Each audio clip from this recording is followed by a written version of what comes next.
Would you be okay paying for parking at Edmonton attractions like the Telus World of Science? One Edmonton city councillor wants to explore the idea.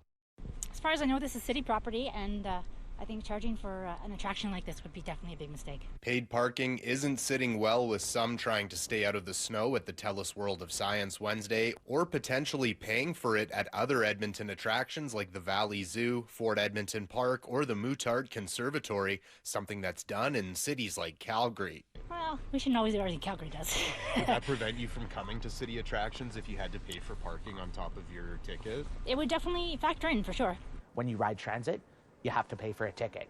But yet when you park in many places, you don't have to pay. The idea comes from councillor Michael Jans, who tells me the city needs to recoup costs on parking lots and stalls, pointing to data from city administration showing it can cost up to $863 a year for the city to maintain one free parking stall. That includes things like snow removal, spring sweeping, pothole maintenance, and land value. Jans also adding paid parking could lead to an increase in parking access by encouraging carpooling or transit use. The Valley Zoo, for instance, wants to build a brand new 700-stall parking lot.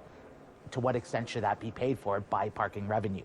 When we're building a new $300 million rec center at Lewis Farms that is going to serve not just Edmontonians but the whole region and bring in guests from out of town who are not Edmonton taxpayers, to what extent should there be a parking contribution to help cover the cost of that parking lot and of that amenity? Others at the Telus World of Science Wednesday agreeing with the idea if the money goes towards maintaining the city facilities. Yeah, is it benefiting the facility? Was it going to the city?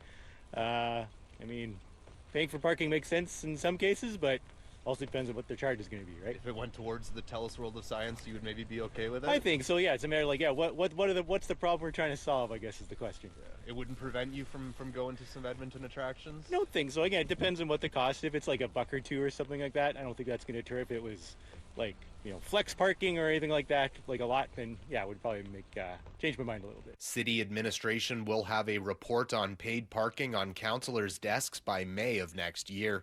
Reporting from Edmonton, Darcy Ropchan, City News.